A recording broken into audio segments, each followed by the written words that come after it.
Opa, minha tela tá lá. Tcharam. Então, como eu estava falando ali com o Christian, a minha apresentação vai ser sobre por quê? Peraí. Por que a fotografia não substitui a ilustração científica? Isso eu criei porque é uma pergunta muito frequente em tudo quanto é palestra que eu dou, ou mini curso, e sempre tem alguém que pergunta, tá, mas um dia não vai ter mais ilustrador científico, porque a fotografia tá muito avançada, e os editores de imagem estão muito avançados, e é uma ideia que faz sentido, né, de que um dia o ilustrador seja substituído totalmente, mas aqui eu estou tentando... eu vou tentar explicar por que isso não é possível, pelo menos ainda hoje. Então, eu vou começar explicando o que é ilustração científica, primeiro, porque existe também bastante confusão sobre o que seria ilustração científica, e para explicar o que é ilustração científica, eu acho bem interessante, primeiro, eu falar o que é ilustração, porque também existe bastante confusão sobre o que é ilustração, e para falar de ilustração, eu vou falar da diferença entre desenho e ilustração, porque existe muita confusão entre esses dois termos, e eu percebo que quando eu vou numa aula presencial, assim, com bastante gente, eu costumo perguntar qual é a diferença entre desenho e ilustração, e geralmente a resposta vem que ilustração é algo realista, ou é algo mais detalhado, ou é algo mais criterioso. Então, essas três palavras são as que mais aparecem, que é mais... Ilustração é mais criterioso que desenho, é mais realista, e na verdade, não é por aí. O conceito de ilustração, a diferença mesmo entre desenho e ilustração, é que o desenho, ele é ela é a arte de representar uma imagem sobre uma superfície geralmente plana. Então, se a gente pega um lápis sobre um papel, ou uma caneta, ou batom no espelho, ou qualquer coisa assim, isso a gente pode considerar desenho. Enquanto que a ilustração, não. A ilustração, ela tem uma função. Só que a função dela está sempre atrelada a um texto, a presença de um texto. Então, a ilustração é uma imagem que acompanha um texto. Nesse conceito, existem vários conceitos, esse é o conceito que eu costumo usar para dizer o que é ilustração. E a ilustração, não necessariamente, ela precisa explicar esse texto. Isso também é uma coisa que gera bastante confusão, mas muitas vezes a ilustração complementa o texto ou explica o texto, mas muitas vezes não, ela está lá só para decorar o texto. É comum, não é tão comum, mas acontece no mercado editorial de tu ter um texto, tu quer chamar a atenção do leitor, e é um monte de letrinha, ninguém quer ver um monte de letrinha, aí tu bota uma ilustração do lado. Se tu não tem nenhuma ilustração relacionada ao texto, pode ser uma ilustração abstrata, qualquer coisa gráfica acaba chamando a atenção do leitor para o texto. Então, a ilustração, ela tem essa relação íntima com o texto. E na ilustração científica, então, é uma imagem que acompanha um texto científico. Aí, quais são os textos científicos? O texto científico, eu divido ele em três grupos, assim, que seriam os periódicos científicos. Os periódicos científicos são, tipo, revista Nature, Science, Zootaxia, são revistas científicas que trazem artigos científicos, e nesses artigos, às vezes, existem ilustrações, né, existem imagens que acompanham o texto. Essas imagens são ilustração científica. Ou o outro grupo são as produções acadêmicas. Nas produções acadêmicas, a gente inclui trabalho de conclusão de curso, tese de mestrado, dissertação e tal. E esses trabalhos nem sempre viram periódicos, né? Às vezes viram, mas quando tem uma imagem acompanhando um texto dentro desses trabalhos acadêmicos, isso ali é uma ilustração científica. E, muito importante, é isso que ele estava falando no começo, a divulgação científica. Então, todos os dois grupos anteriores, eles são comunicação de cientista com cientista. E isso é muito importante, claro que é muito importante, mas eu vejo que existe uma importância muito grande que foi menosprezada por muito tempo. Eu acredito que agora já está tendo uma mudança nesse pensamento de que exista mais divulgação científica, que é e no caso da ilustração científica, é uma imagem que acompanha um texto numa revista como Galileu, ou uma revista como Super Interessante, National Geographic e por aí em diante, que é uma comunicação científica para leigos. Eu vou falar um pouco sobre a origem da ilustração científica, e do porquê que a gente pode acreditar que a fotografia vai substituir um dia a ilustração científica. E eu vou falar sobre a origem da ilustração científica, mas esse exemplo que eu vou dar não é um exemplo assim, a ilustração científica nasceu neste momento. Não, porque não existe um marco da ilustração científica, assim, algo que aconteceu e dali em diante, a partir daquele momento existia ilustração científica e antes disso não existia. Mas eu vou contar a história do Galileu Galilei, que viveu de 1564 a 1642, e que por volta de 1600 ele ficou sabendo que existia telescópio e tal, tinha uns caras produzindo telescópio, só que era muito caro, e ele resolveu fazer um telescópio, ele foi aprimorando o telescópio dele, e com esse telescópio ele começou a fazer observações do sistema solar, dos planetas do sistema solar, principalmente. Ele descobriu as luas regulares de Júpiter, ele descobriu algumas coisas bem interessantes, e uma das coisas que ele observou bastante com o telescópio foi a superfície da Lua, que daí com as ampliações que ele conseguia ver coisas que normalmente as pessoas não veem. Só que para registrar isso, ele fez desenho e ele depois publicou isso em 1610, é uma publicação bem famosa que eu não me lembro o nome agora. E esses aqui são alguns exemplos dos desenhos que ele fez da superfície da Lua. Quando ele fez essas observações, ele começou a dar nome para as formações geológicas que tinha ali na superfície da Lua. Muito dessa nomenclatura é usada até hoje.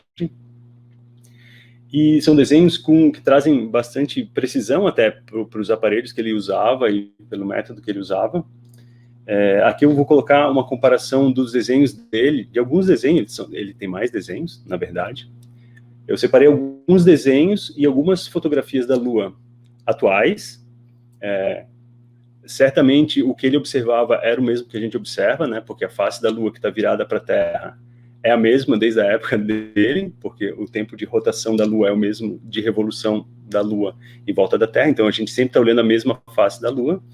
E aqui eu coloquei as fases semelhantes às fases do desenho do Galileu. E a gente vê um monte de relação, tem bastante coisas que a gente percebe que ele foi bem fiel, assim, algumas características que a gente vê na Lua, que a gente consegue ver que ele representou no desenho dele. Mas a gente percebe também que não é uma precisão tão grande. Se a gente imaginar, né, que ele foi o primeiro a desenhar e tal, é um feito muito grande, mas observando pela fotografia, a gente vê que não está tão preciso. E com esse exemplo, eu estou, na verdade, reforçando que a fotografia pode substituir a ilustração científica, já que, para esse caso, a fotografia ela é mais fiel do que o desenho. Mas mesmo assim eu vou continuar, porque eu vou mostrar que a ilustração não pode ser substituída pela fotografia. Aqui tem mais dá para ver aqui algumas coisas bem semelhantes, esse conjunto de crateras que tem aqui bem no centro. Aqui ele tem uma cratera que é bem exagerada aqui, que aparece nos dois desenhos, mas que a gente não vê na fotografia da Lua. Mas enfim, eu vou explicar uma outra coisa que pode reforçar a ideia de que a fotografia ela vai substituir a ilustração científica, que é a evolução da fotografia. Ela aconteceu de forma muito rápida. O registro da primeira fotografia aconteceu em 1816, com Joseph Niepce. Essa fotografia ele fez da janela do quarto dele. Ele tinha uma caixa escura com um furo e um metal. Ele colocou uma placa de metal banhada com um líquido sensível à luz e expôs, deixou esse furo aberto para entrar a luz, formava uma imagem dentro dessa câmera que impressionava o metal atrás. E essa exposição, ela durou horas para conseguir gravar, porque a sensibilidade à luz era baixa, né, o reagente não era tão forte. E essa aqui é a primeira fotografia, então, em 1816, com bastante dificuldade ele conseguiu fazer. Já em 1839, a gente tem a primeira selfie, então, hoje em dia a gente vai no elevador e bate uma selfie, a gente sai de casa para mostrar o look do dia. Esse aqui é o look do dia do Robert Cornelius em 1839. Dá para ver que ele não precisou de muito tempo parado para fazer, né?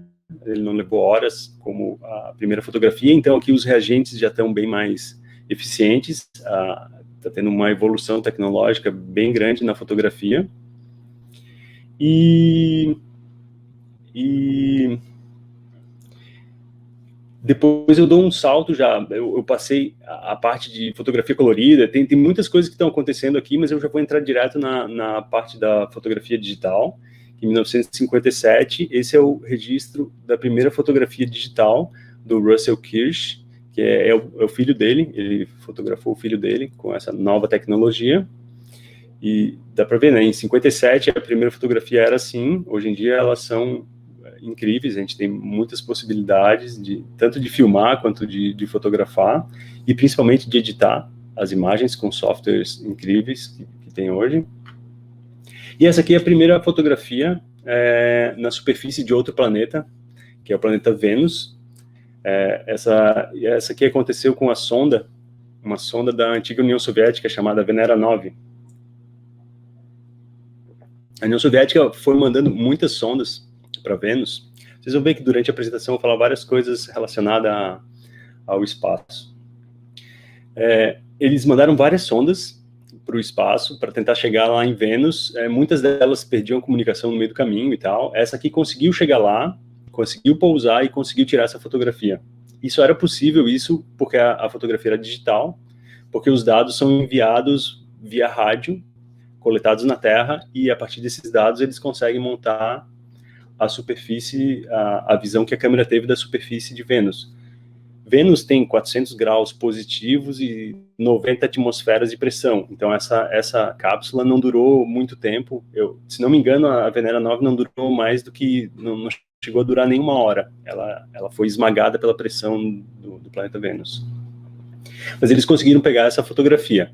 Então a gente vê que a evolução da fotografia foi acontecendo de forma muito rápida mesmo, e com aquela comparação que eu fiz do desenho do Galileu com uma fotografia, dá para imaginar por que as pessoas acreditam que a fotografia pode substituir a ilustração científica.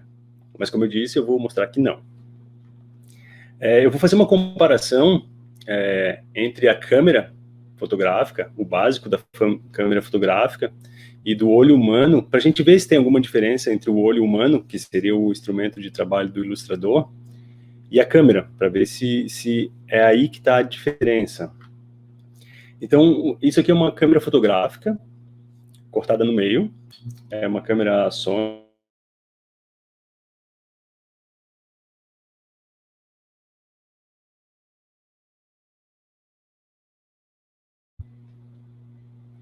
Opa, a internet deu uma caída aqui.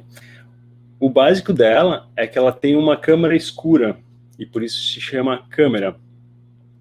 E essa câmera escura, ela está ali, que é onde vai formar a imagem que vai ser impressionada numa superfície sensível, que fica no fundo dessa câmera escura, que é o mesmo que acontecia lá com o Joseph.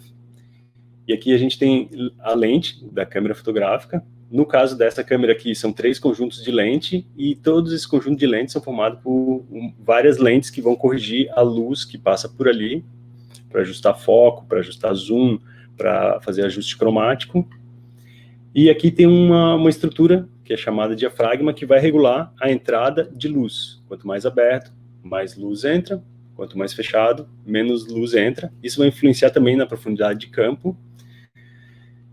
E agora a luz, então, ela entra por esse conjunto de lentes, passa pela câmara escura, e a imagem ela é impressa na superfície sensível, que nesse caso aqui é uma superfície digital.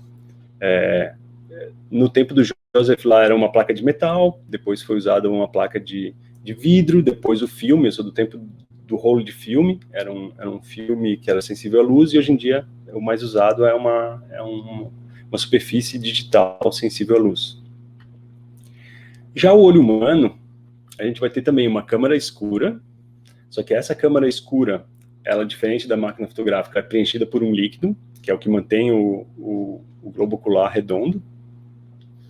Lá atrás a gente vai ter uma superfície sensível também, que é o equivalente àquela superfície sensível digital, só que aqui é formado por células sensíveis à luz, células cone, células bastão, basicamente.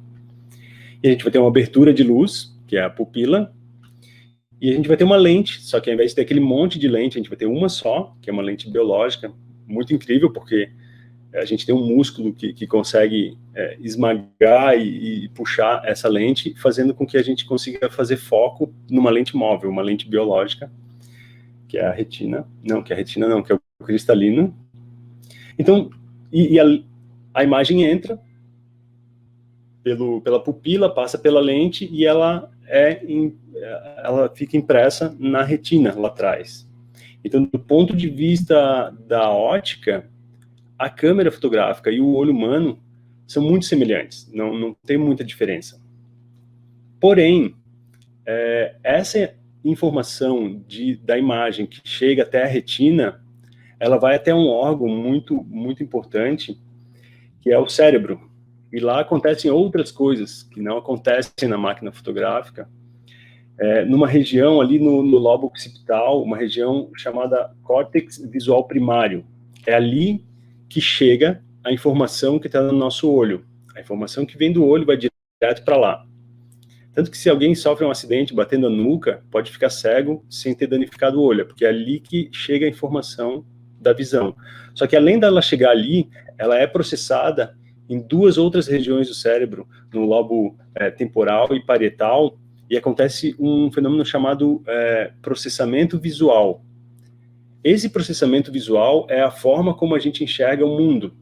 Então, tudo que a gente vê, na verdade, não é o que o olho vê. É o resultado do que o olho vê, mais o processamento visual que acontece no nosso cérebro. E esse processamento, ele vai fazer suposições e conclusões, porque a quantidade de informação que a gente tem quando vê alguma coisa é muito grande, então o cérebro já simplifica para tornar consciente só a imagem já toda processada. Uma das coisas que evidenciam esse processamento visual são as ilusões de ótica. Essa aqui é um exemplo de ilusão de ótica, ele é bastante conhecido, essa ilusão é bastante conhecida, talvez alguns já conheçam e tal. Aqui a gente vê dois círculos vermelhos, um na esquerda e um na direita. Esses dois círculos, eles estão envoltos por círculos azuis, e o tamanho do círculo vermelho da esquerda e o da direita são iguais.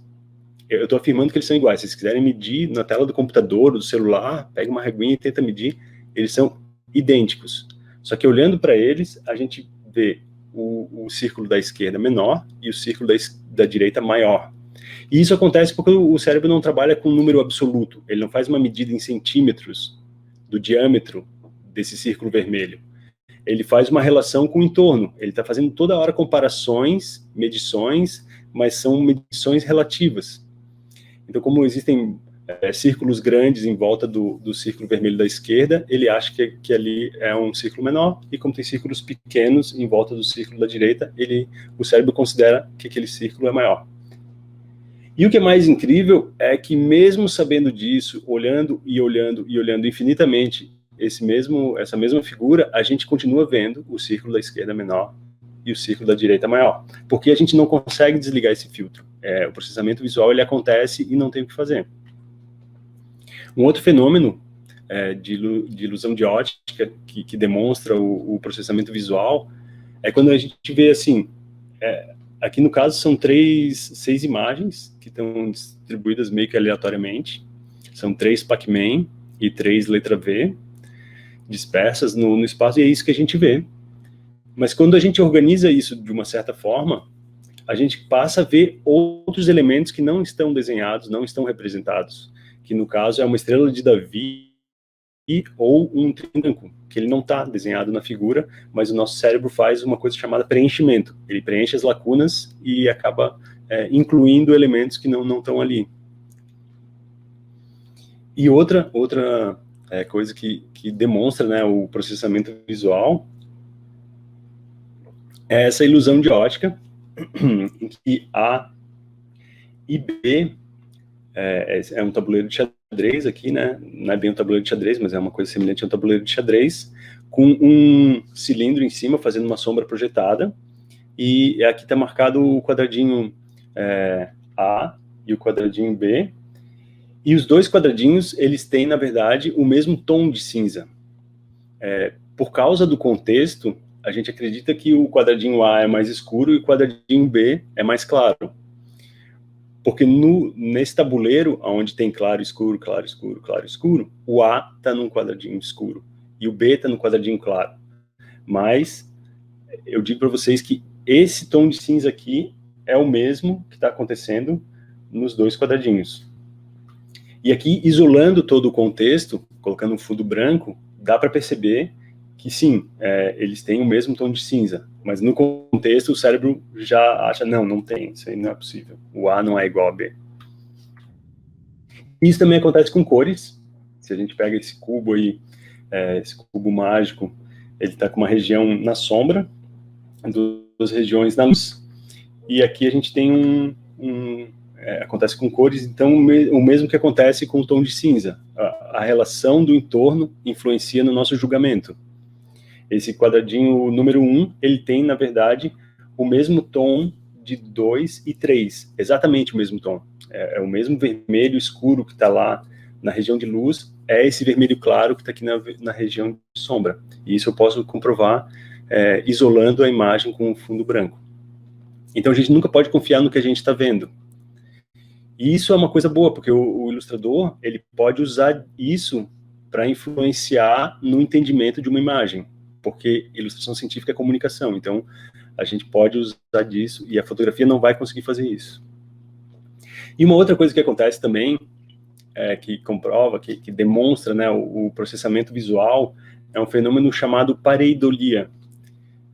Eu vou explicar o que é pareidolia para quem não sabe. Isso aqui é uma região na superfície de Marte, fotografada pela ESA, que é a Agência Espacial Europeia, em 2006. Um douradão, né, bonitão. As imagens da NASA geralmente são preto e branco. Essa imagem aí colorida ficou muito legal. E essa é uma região de Marte chamada Sidônia. E ela é cheia de formações geológicas bem peculiares. Isso aqui é um zoom que eu dei, né, nessa região. E nessa mesma região, a sonda Viking 1, em 1976, fez essa imagem. E quando a NASA divulgou essa imagem, ela teve bastante dor de cabeça, porque o pessoal, né, o pessoal da pseudociência, assim, o pessoal mais ufólatra, dizia que isso era uma prova incontestável de que existia uma civilização em Marte e que eles tinham construído uma cabeça gigante humana lá, ou humanoide, para se comunicar, né?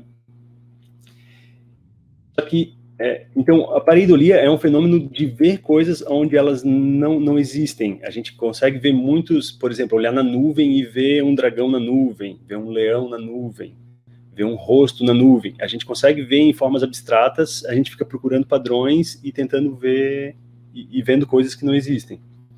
Isso aqui é uma imagem desse mesmo lugar, feito em 2001, daí com bem melhor resolução, feito pela NASA, mostrando que não é um rosto, não existe uma civilização perdida lá em Marte. E também tem gente que, né, com o fenômeno da pareidolia, acaba vendo Jesus na torrada, assim, uma torrada que queimou, acaba vendo Jesus. Tem gente que vê Nossa Senhora no vidro que tem defeito, isso acaba atraindo milhares de pessoas para idolatrar o defeito do vidro, até que vem alguém e quebra o vidro e é um escândalo. Enfim, o fenômeno da pareidolia pode causar bastante problema, e tem gente que ganha dinheiro com isso também. Isso aqui é um pedaço de pizza que apareceu com queimado em forma de Nossa Senhora. Essa pizza ela foi arrematada lá no eBay por, se não me engano, $26 mil, que essa senhora ganhou bastante dinheiro com essa pizza. E tem gente que vê Jesus nos lugares mais improváveis até, né?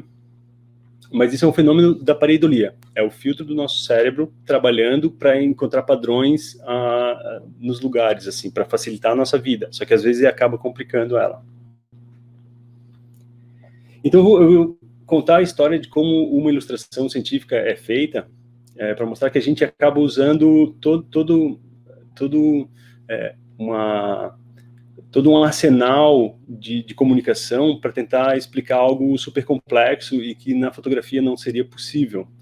Isso aqui é uma ilustração que foi publicada nesse livro aqui, que é um livro sobre o monitoramento ambiental da Reserva Biológica Marinha do Arvoredo, aqui perto de Florianópolis. Eu estou falando aqui direto de Florianópolis.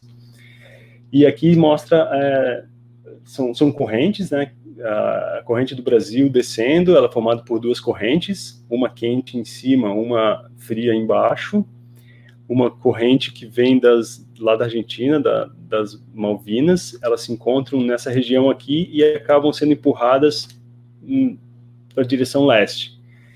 Olhando essa ilustração assim, prontinha, parece que é algo super simples. Ah, que massa, né? Chegou ali e fez. Mas eu vou contar mais ou menos como que foi, sei lá, desde o primeiro desenho. Esse aqui é o primeiro desenho que eu recebi da pesquisadora. Ela manja muito dessas correntes, manja muito de oceanografia, mas ela não manja de desenho. E daí na reunião ela apareceu com esse desenho. E eu olhei esse desenho e fiquei assustado. Falei, nossa, cara, como é que eu vou desenhar isso, né? E daí ela começou a explicar, não, isso aqui é a corrente que desce, é a corrente que sobe, daí elas se encontram, daí elas vão para o meio do oceano, aí tu faz isso, mas daí tu desenha um mapa aqui do lado e tal, e vai dar tudo certo. Só que tinha esse problema de que uma corrente está em cima, uma corrente está embaixo, eu tinha que tentar mostrar isso tridimensionalmente para poder mostrar que uma está em cima e outra está embaixo, por exemplo. Daí eu fui, e ela também queria que tivesse a superfície do oceano, né, o assoalho oceânico aparecesse, porque ali acontece a plataforma continental, então existe uma diferença, existe um precipício ali que era importante mostrar que umas correntes passavam para cá do precipício e outras para lá do precipício. Daí eu achei essa imagem na internet, fiz várias pesquisas, achei essa imagem, que eu achei muito legal, porque ela mostra muito claramente como que é a superfície do oceano e como que é o relevo também na parte continental. Só que ela tinha um problema, ela não tinha os países ali e tal, e eu achei que os países dariam uma visão melhor para quem fosse olhar essa ilustração sem colocar os países, ficaria meio difícil identificar o que se estaria olhando. Então eu copiei um mapa político ali em cima da ilustração, que é essa daqui. Aí eu resolvi botar ele em perspectiva, assim, usando um programa normal, só que não é uma perspectiva tridimensional, é simplesmente deitar a ilustração, e a partir daí eu comecei a rabiscar e fui fazendo um esboço, e depois do esboço, uma aquarela que resultou nessa superfície, assim, que eu achei que agora tá convincente, que tem um precipício, tem a costa sudeste, sul do Brasil e parte da Argentina e Uruguai, e depois eu coloquei a água, que daí essa ilustração é uma ilustração mista de técnica tradicional, no caso aquarela, e de técnica digital, no caso eu usei o Adobe Photoshop. E depois de muitas reuniões, era muito legal, que eram reuniões interdisciplinares, porque eram muitas ilustrações que a gente conversava nessas reuniões, e essas setas mudaram de cor, de formato, muitas vezes até chegar nesse resultado, mostrando que tem uma ressurgência ali embaixo, que sobe aqui no Cabo de Santa Marta, tem uma outra ressurgência, que é a água fria do fundo, que sobe aqui no Cabo Frio, mostrando a pluma do prata. A pluma quer dizer vamos dizer assim, a sujeira do rio que vem subindo, só que ela vai para cima e não para baixo, como essa corrente que está vindo daqui. Enfim, são várias ferramentas para conseguir fazer uma imagem que traz um monte de informação. Então tem o texto do lado, e toda vez que a pessoa está lendo o texto, ela acaba voltando para a ilustração e consultando aquilo visualmente, e tem um entendimento muito, muito maior sobre aquilo. Um bom exemplo de ilustração que não pode ser substituída por fotografia são as ilustrações médicas, por exemplo. Essas ilustrações aqui são do Karl Wesker. Eu gosto muito desse ilustrador, é um alemão, que tem um atlas que é ilustrado por ele e mais um outro cara, e o esquema de cores da ilustração, por exemplo, ele facilita bastante a leitura da imagem, e é isso que a gente faz, a comunicação. Então, quanto mais fácil de ler a imagem, melhor. Por exemplo, o que é em amarelo aqui é nervo. os vasos em azul são veias, os vasos em vermelho são artérias. E essa cor aqui, que é um cinza azulado, é cartilagem. Essa textura aqui, cheia de fibras, é músculo. Isso não tem como fazer com fotografia. Muito menos isso, assim, isolar um tecido totalmente do outro. Imagina, vai ter sangue, ou vai ser um cadáver, vai estar ressecado, enfim, não vai ter essa clareza que dá para ter com a ilustração. No caso aqui, é uma ilustração digital.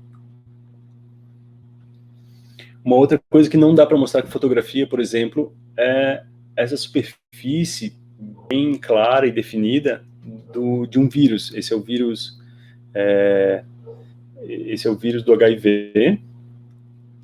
Essa ilustração, ela é uma modelagem tridimensional, feita no computador, com todas as camadas, que daí a gente pode, inclusive, ir cortando ele, tirando as camadas para ver cada teca até chegar lá no RNA do vírus. É uma empresa muito legal que disponibiliza para fins educativos a Visual Science. Ela disponibiliza esse tipo de escultura, é uma escultura, basicamente, tridimensional feita no computador. De vírus, eles têm até o coronavírus está lá já. E, né, uma reconstituição de um animal em um ambiente extinto não tem como fazer com fotografia. E mesmo se tivesse, eu não sei se seria tão legal chegar tão perto de um bicho desse para tirar foto. Essa imagem é do Rodolfo Nogueira, que é um ilustrador bem conhecido aqui do Brasil, de paleoarte. E aqui eu vou explicar mais uma ilustração do livro do monitoramento do MARE, monitoramento ambiental do Parque do Arvoredo. Aqui, nessa imagem, a gente eu trabalhei em parceria com um ilustrador que também é mergulhador. Isso foi muito bom para mim, porque eu não tenho tanta familiaridade com o fundo do mar, mas tenho com ilustração, e ele, além de ser um excelente ilustrador, ele tem essa experiência de fundo do mar. Aqui a gente juntou mais de 40 espécies numa ilustração só. Era uma ideia dos pesquisadores, vamos juntar um monte numa ilustração. E foi um quebra-cabeça, assim, porque cada bicho tem um tamanho, então a gente tinha que colocar mais distante ou mais perto, de forma que todos eles coubessem na ilustração sem parecer estranho, assim. Uma das ideias que a gente teve foi que na borda a gente tivesse pedras que parecessem que estivesse mais perto, para poder botar os bichos pequenos desenhados em tamanho ampliado, assim. Então, esses bichos que estão na direita e aqui na esquerda, eles estão ampliados, enquanto os outros estão mais em perspectiva, assim. Aconteceu um acidente, eu lembro que caiu um pincel e estragou esse bicho aqui, ó. Esse bicho aqui, ele tem uma pincelada no desenho original, só que a gente arrumou no Photoshop. Esse aqui é um zoom desse mesmo desenho. A parte de finalização foi feita pelo Alexandre, que foi muito bem feito, assim, foi um trabalho super minucioso, bem trabalhoso. Esse aqui também é do mesmo livro. Aqui mostra várias equipes diferentes trabalhando na coleta de dados para o monitoramento do parque. E daí, isso a gente tinha fotos separadas, de ângulos completamente diferentes. Aí a gente teve que colocar todo mundo trabalhando junto na mesma cena para fazer uma cena só, com tudo acontecendo. Aqui a gente tem mergulhadores que estão contando peixes, mergulhadores que estão coletando... Deixa eu ampliar aqui. Esses dois mergulhadores, eles coletam a areia do fundo, colocam nesses potes, aí eles inflam de ar com os cilindros de oxigênio deles, de ar comprimido, aqui nesse balão, e largam. Esse balão vai indo até a superfície, e lá em cima tem uma equipe que fica coletando esse material do fundo. Aqui tem um mergulhador, né, que tem um transecto, e nesse transecto ele vai colocando esse quadradinho e tirando fotografias, que essa fotografia depois eles fazem um mosaico para fazer a contagem de quantos bichinhos tem naquele lugar. Essa pesquisadora, ela vai passando por esse transecto e vai contando visualmente, procurando bichos que estão na pedra, perto dessa linha que eles traçam no chão. Enfim, todos esses trabalhos acontecendo ao mesmo tempo numa ilustração só, impresso num livro grande, é algo bem legal e bem atraente, assim, sei lá, uma criança vai querer entender o que está acontecendo ali, por exemplo. E aqui também é uma coisa que não dá para fazer com fotografia, que é essa área pontilhada é a área da reserva do arvoredo, e aqui são todas as pressões que ocorrem no entorno dela.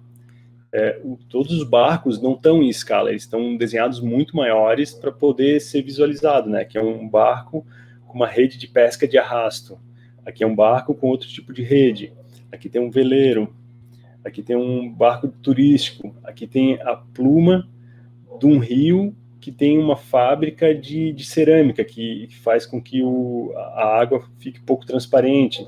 Aqui tem as criações de mariscos e ostras e tal. Aqui tem o porto de Itajaí. Então são todas as pressões que sofrem esse ambiente colocadas numa ilustração só, de forma que visualmente dê para entender tudo. Algo que na fotografia não ficaria legal. E daí o pessoal pode perguntar, tá, tudo bem, isso aí é super complexo, mas por onde eu começo, né? Como é que eu posso ser um ilustrador científico? Isso é possível? Isso é só para pessoas iluminadas e tal? E eu vou dizer que não é tão difícil começar. E a base da ilustração científica é o desenho, e é o desenho principalmente de observação. E para começar basta, sei lá, se a gente pega o desenho de observação, é isso, é pegar um objeto, botar na nossa frente e desenhar aquilo que está sendo visto.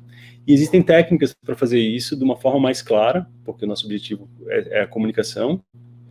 Então, a gente costuma geralmente botar uma luz do lado esquerdo do objeto antes de desenhar, usa régua para fazer algumas medidas.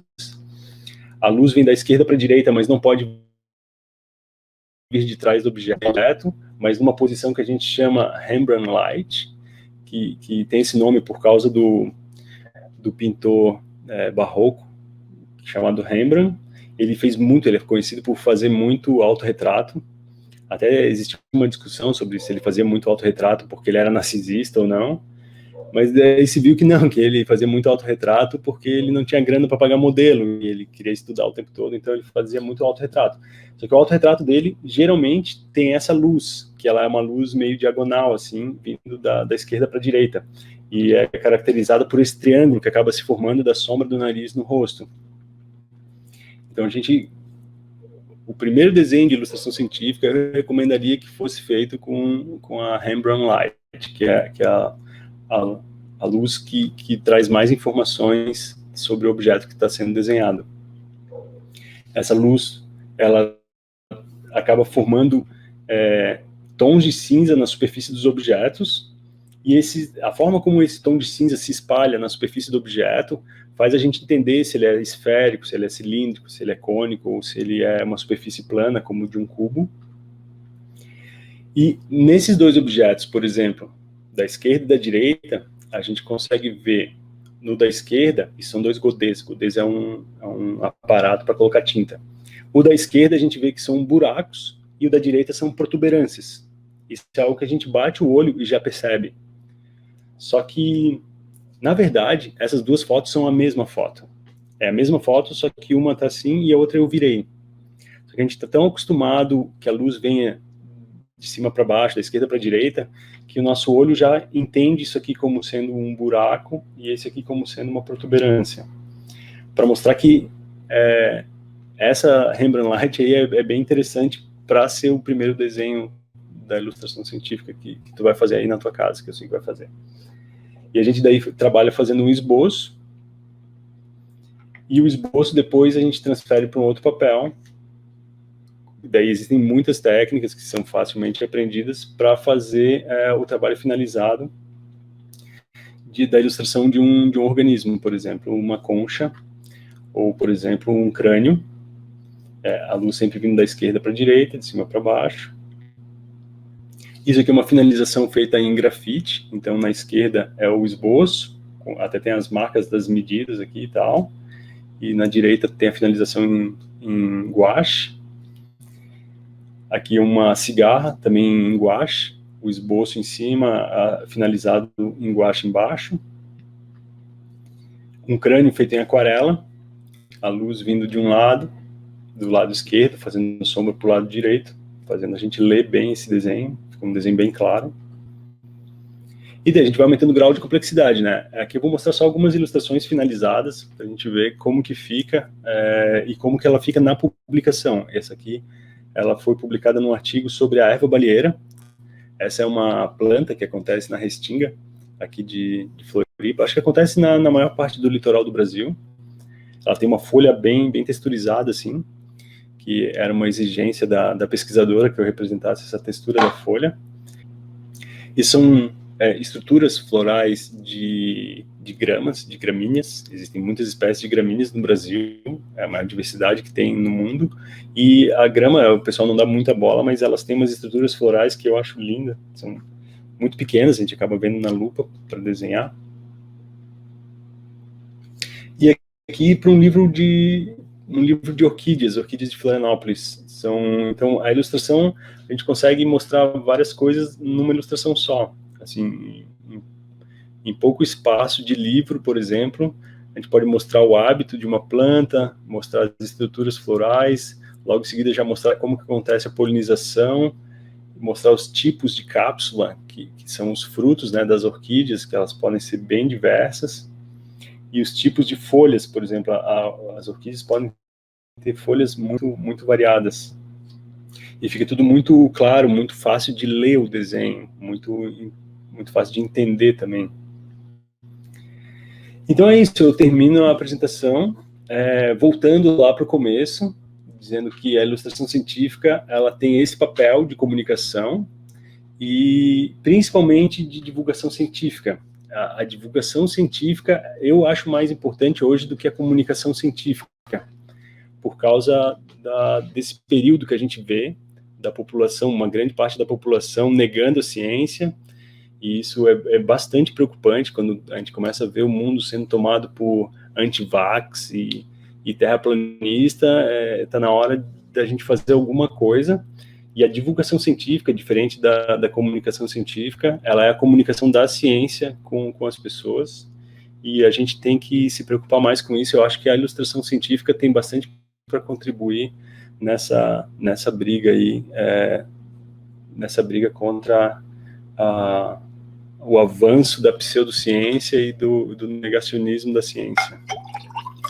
E é isso, obrigado pela oportunidade. Tem uma pergunta da Gabriele Elde, para o Leandro Lopes. Pode se relacionar o processamento visual com a pseudociência? Como assim? Eu não entendi muito bem a pergunta. Porque o processamento visual, ele vai induzir a gente a ver coisas onde elas não estão, assim como ver padrões que estão lá também, né? Então, o processamento visual é como a gente vê o mundo. Então, mesmo que seja pseudociência, ou mesmo que seja ciência, ele é resultado do processamento visual. Além do processamento visual, existem outras coisas que o cérebro humano tem algumas incapacidades, né? A gente, por exemplo, acredita muito mais quando eu falar, minha avó tem 80 anos, fuma e não morreu de câncer. Então, tu acredita muito mais nisso do que se vê alguém que diz que fala, olha só, fumar dá câncer. Mas a gente está muito mais propenso a acreditar em histórias, a gente está muito mais propenso a acreditar em outras coisas, assim. Por isso que o processamento visual ele é mais uma das coisas que mostra a limitação do nosso cérebro com relação à realidade do mundo, assim, e que a gente tem que saber que tem essa limitação e às vezes usar a nosso favor, tanto para divulgar a ciência quanto para mostrar as coisas que estão erradas. Não sei se eu respondi a pergunta, mas espero que sim. Se quiser depois, Gabriele, reformular, não sei se respondeu. Deixa eu dar uma olhada aqui e ver as outras. Tem uma pergunta da Maíra, que também é para o Leandro, que é: como se dá o processo de estudo que antecede a ilustração, propriamente dita? Quais os tipos de pesquisa que você já teve que explorar para se chegar a uma determinada ilustração? Interessante. existem ilustradores que se especializam muito num grupo específico. Tipo, eu sou ilustrador de geologia, sou ilustrador de mamíferos. E eu acabei, e eu vejo que isso é meio comum no Brasil, assim, de fazer qualquer coisa que aparece, porque tu tem que pagar tuas contas e tal. E eu também gosto de desafios.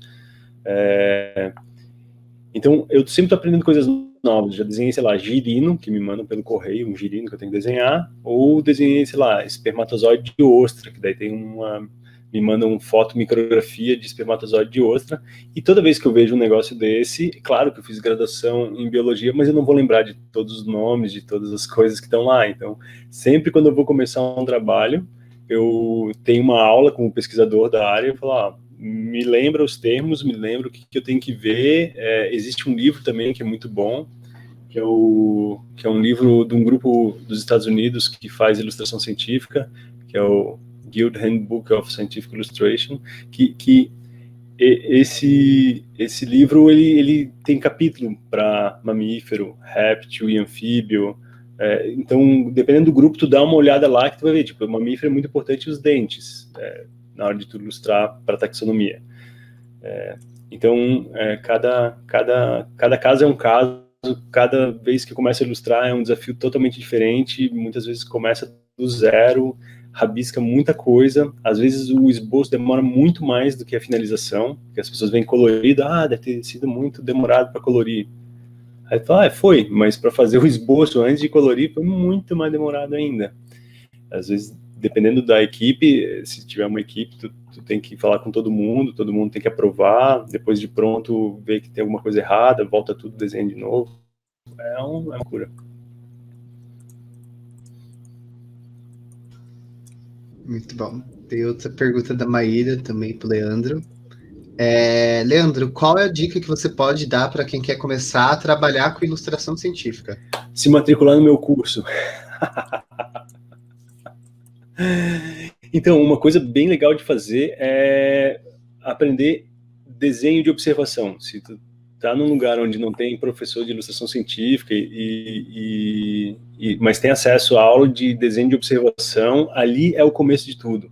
Outra coisa, se tá no meio acadêmico e frequenta laboratórios e conhece, é muito mais fácil para quem está dentro da biologia, por exemplo, entrar no laboratório de botânica e falar lá com um pesquisador.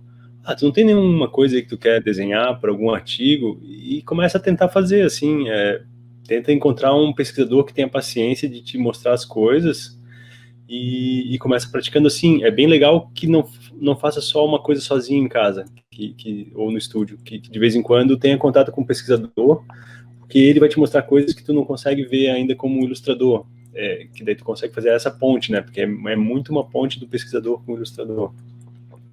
Então, meio que se voluntariar nas primeiras vezes, não tem problema nenhum. Tenta entrar como voluntário. Muito bem. A Gabriele respondeu ali no chat, ela falou que respondeu a pergunta anterior. Uhul! Tem uma outra pergunta da Clarissa Barreto, para o Leandro. Atualmente, os softwares conseguem substituir as técnicas tradicionais. Aquarela, guache e grafite.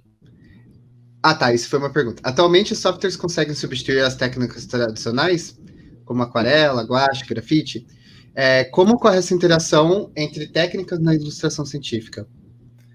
Então, existe tem muito software que imita até texturas de papel, pinceladas de pincel, o risco da ponta do lápis sobre uma superfície, e tem gente que se adapta muito a isso, assim. Eu percebo que tem muito ilustrador, principalmente mais jovem, que às vezes nem pega papel, que vai direto, faz tudo digital. Tem gente que trabalha tudo 100% digital, às vezes emulando uma textura de técnica tradicional, e às vezes não, às vezes é totalmente digital mesmo, com cara de digital e pronto. Eu, particularmente, me dou muito melhor com as tradicionais e depois digitalizo e daí finalizo aplicando as digitais em cima. Eu acho muito mais rápido, muito mais fácil a materialidade, assim, de pegar uma tinta, misturar a cor, pegar pincel. É muito mais... tu ocupa menos espaço com digital, tu gasta menos, porque não precisa comprar tintas, são caras as tintas e tal, mas eu sinto falta dessa coisa material, assim. Então, no fim das contas, tem quem trabalhe tudo digital, tem quem trabalhe tudo tradicional, e tem software que fica imitando a textura final do trabalho material também. E hoje em dia estão bem avançados, assim, tem coisa que tu olha que é até difícil de saber se foi feito com giz mesmo, ou se é um software que imita o giz. Bom, eu acho que não vai ter mais nenhuma pergunta. Eu, primeiramente, quero agradecer aos dois por terem participado da nossa semana acadêmica. Falo pela comissão, falo pelos alunos, falo representando todo mundo que está agradecido. De verdade, foi muito boa, gostei muito, agregou muito para o meu conhecimento. Ali tá todo mundo falando ótimas palestras, muito boas as palestras, gostei muito, incrível, super interessante. Então, de verdade, muito obrigado. Novamente. Sempre que precisarem da gente, a gente está aqui. Espero que a gente possa contar com vocês também. Vocês são incríveis, de verdade. Valeu, e obrigado. Isso.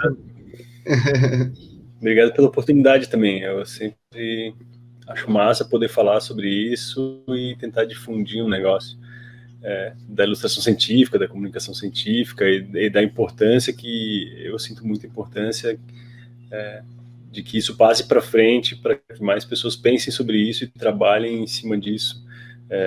Não só da ilustração científica, mas dessa coisa da ciência voltar a ter a sua importância, né?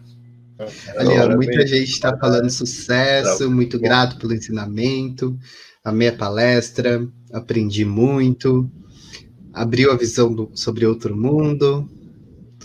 Então é isso, gente. Muito obrigado mesmo por ter participado, de verdade. Valeu. Valeu. Obrigado. Até a próxima.